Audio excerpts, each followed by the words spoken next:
Hello. Well, over the last couple of weeks, since the last time I did anything to the engine of this car, I've had a few comments saying, when's more Mercedes content coming? When are you going to do more with the Mercedes? When's it going to run? Well, I'll tell you what, I don't know, and I don't know, and I don't know. The main thing is, well, the thing is, I should say, after the last attempt at making this thing work, what I've finally figured out is it needs someone with expertise and knowledge of the Bosch cage electronic and the correct tools to make that fuel injection system work. So I'm going to have to get someone in, either move the car to a workshop where they can do it, or get a mobile guy to come and look at the engine and make it happen. Thing is though, the Rover and the Mini both cost way more than I thought they were going to get them through their MOTs, so it's not going to happen this month. However, because I don't want to starve you of Mercedes goodness, I'm going to have a go at cleaning this thing up. It's looking a bit sorry for itself on the inside at the moment. It's been sat outside for so long, and I'm going to have to get a cover for it because it's just looking really grotty out here, and it's collecting dust, it's getting damp. Cover is going to be sorted out for it very shortly indeed. But after the last few days of very bad weather, freezing rain, I opened the door this morning and yeah, I could take a swim in there if I wanted to. So yes, definitely need to get a cover for it. Definitely need to clean up the interior, so I'm going to go and clean up the interior.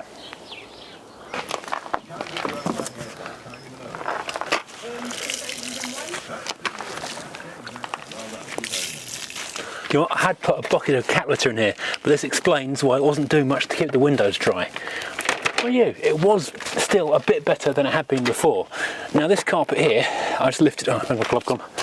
I took my glove off to move the camera. Must not forget to put that on, because it's gross under there.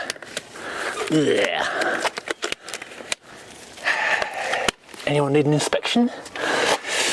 Right, so I'm going to take this carpet out because this is soggy as anything. The back carpets are out already, luckily. I don't know why I didn't take this out before, because that is sopping wet. Ah, there is a baffle, I see, yes. I was going to say either it's twin skinned and it's all underneath this first skin, or there's a baffle at the front of the driver's seat. It appears there's a baffle at the front of the driver's seat. So, what I think I shall do is, through the magic of cinema, go and get some stuff.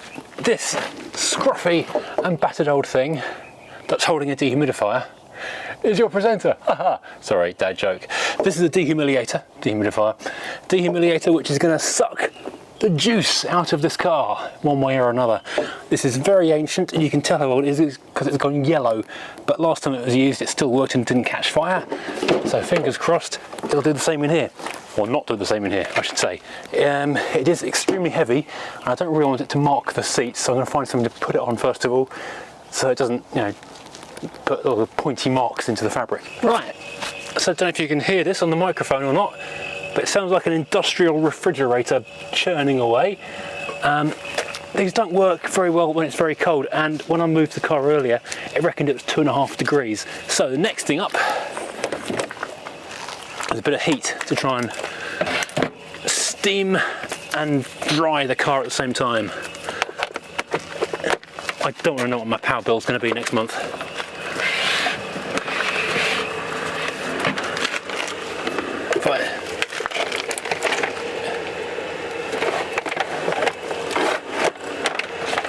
If I pop that down there, hopefully that will dry that out. Now while this does its work, I can take a look at the rear parcel shelf, which is going mouldy, and the back seats, well, I'm not going to do anything with the front seats right now obviously, but the back seats are looking decidedly less than fabulous. I'm going to make a start with the parcel shelf because it's the worst thing in here, and the car's going to look and feel a lot nicer once that's done.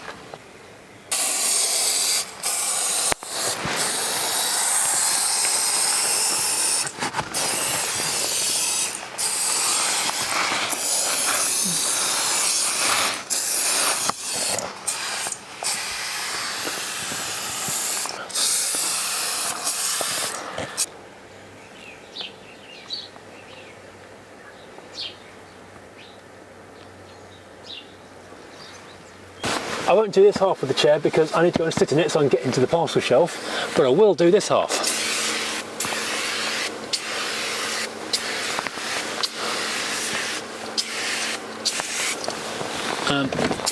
I've pulled this armrest out, but I can't quite figure out how to put it back in again. If I had a handbook, I would look it up. This seat belt is also quite unpleasant, so that is going to get a blast of this. Not to mention some of the antibacterial in a minute as well. I'm actually pretty impressed that the car from 1983, which is what, 37 years old, it's going to be tax-free in 3 years' time, by the time I get it running, has got 3-point harnesses in the back. That's quite an advanced car, really, isn't it? No wonder they say this is the best car in the world. Here you can see something metal has been on the carpet and left rust stains. There are lots of dark marks from other bits of metal, bits of dirt that have just got really badly ingrained over the years. So I'm going to leave this to soak nicely, to marinade, if you will.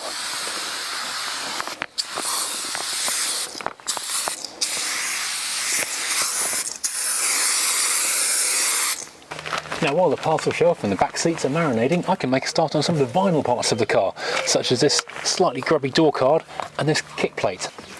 This even brings the chrome work up nicely.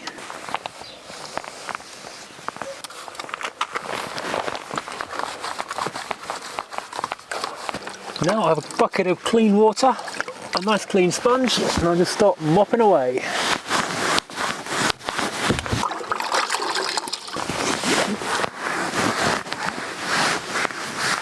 That parcel shelf may not have come up like new because I think it has probably just stained into it beyond just mere cleaning. But look at the colour of this water. That's just from the parcel shelf, that's not even the back seats. Ugh. Yuck, I'm probably putting far too much water into this already quite damp interior, but I want a lot of dirt to come out of this seat because it's disgusting. Now, cleaning this interior is as simple as spray on, wipe off, and it's amazing how much dirt just comes off with that simple operation. Now, if this was your own car, you wouldn't need to worry about wearing rubber gloves. I don't know where this car's been and what's been in it, and there's some quite nasty looking mould in the back, so just for caution, I'm wearing gloves. If it was your own car and your own dirt, you wouldn't need to worry about that.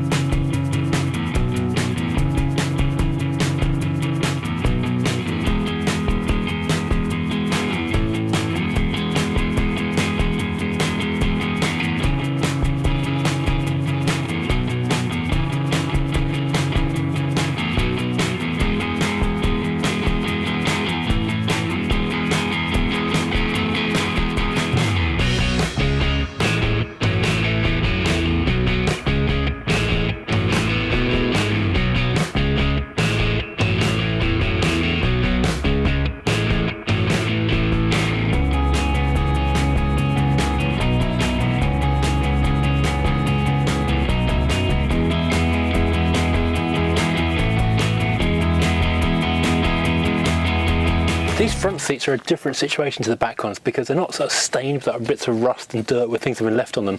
It's just more general ingrained grime. So I'm going to give them a good old spray over and see what comes out.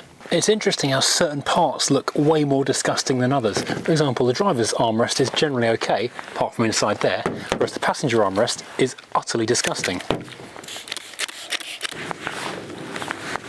Significantly improved.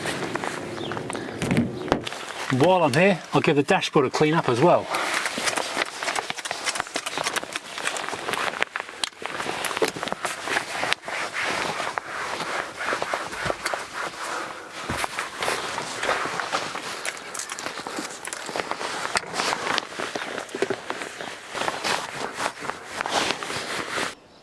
Now, a few days with the dehumidifier has made a big difference, apart from the fact it absolutely hammered down with rain last night, and this floor is now full of water again. It was bone dry yesterday afternoon.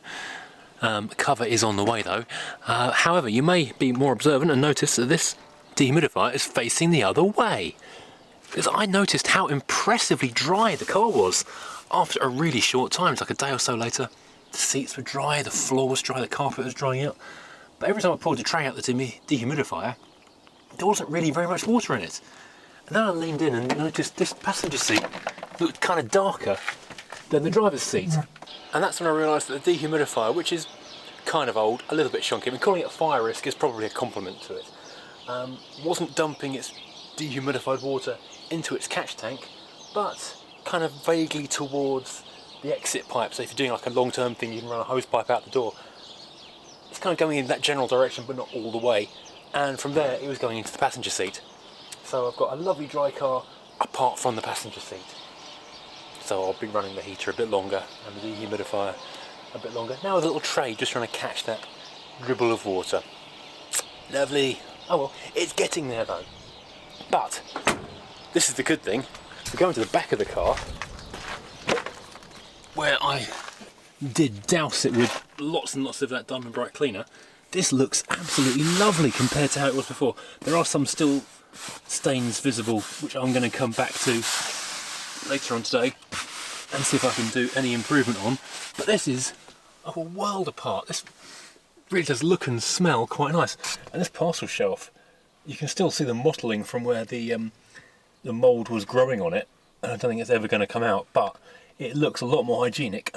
Well, now the inside of the car is an awful lot cleaner. It smells quite pleasant, and thanks to the dehumidifier being hooked up and dragging gallons of water out, then dumping it back in the seat, and then dragging it out again, and then fan heater, and it's pretty much dry in there as well now, although it does still leak a bit. So I'm going to do something which I should have done literally months ago. I've just pulled it backwards over there to wash it, and it's borderline shiny. I don't want it to be sitting in its own water, so it's nice and clean on top. And I'm going to fit a new car cover. This is from the new range of Halfords all-season car covers, waterproof and breathable. So in theory, it should keep the worst of the weather off the paint and keep the water out of the car's bodywork and stop it rusting.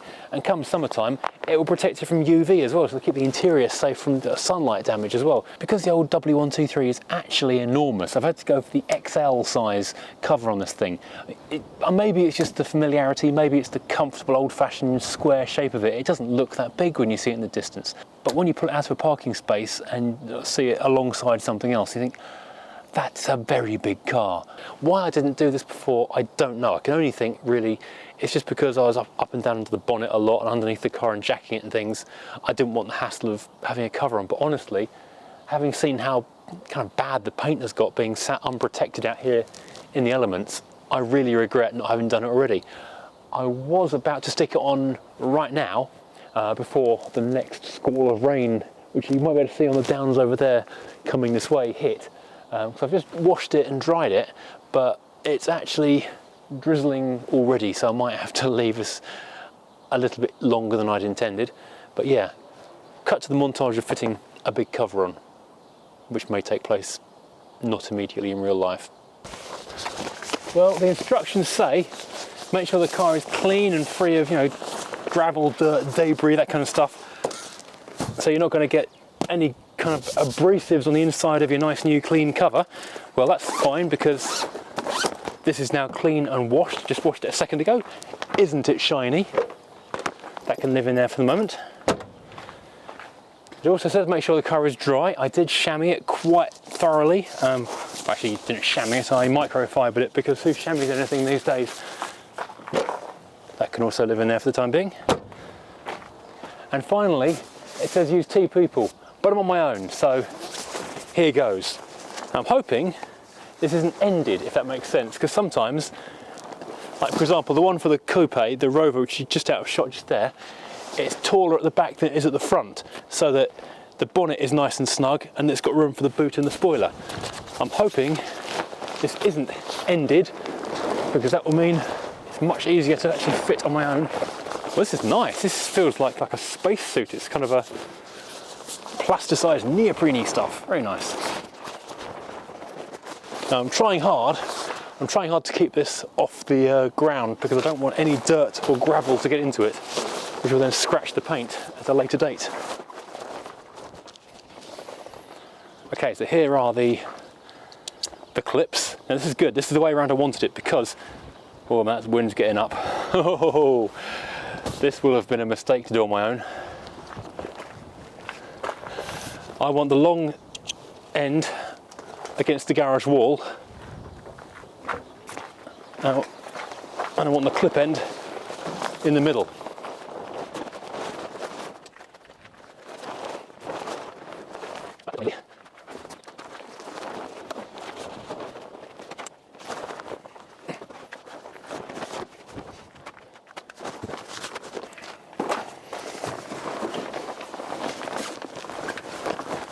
Ah, there's a third strap. I wonder why it wasn't going over the car properly. So there you have it. The car is now safely tucked up under a nice, dry, waterproof, windproof, rainproof, UV-proof and snowproof cover that will keep it safely out of the elements when I'm not sporadically doing the occasional bits of work that do get done to it. And every time it rains, which it's about to start to do right now, it won't start filling the footwells and rot out the floorboard. So it's a major win all round on this. There's a link to buy these things from Halfords down below because I'm actually really impressed with the quality of this. It's really thick outer fabric. It's like a nice soft lining inside it. It's got 3 nice strong straps that clip easily. I found that a big metal rod with a hook on the end, which is like the emergency override for the garage door, was perfect for reaching under and hooking them through. But yeah, the car is now warm, dry, safe, protected, and while it's resting safely under here, not rotting hopefully, I'm actually in contact with a couple of mechanics who I'm trying to find one of them who'd be willing to come out and look at the car on the drive, sort out the fuel injection, because that will be the next thing, and then the car will actually run. Thanks for watching, and I'll see you again next time.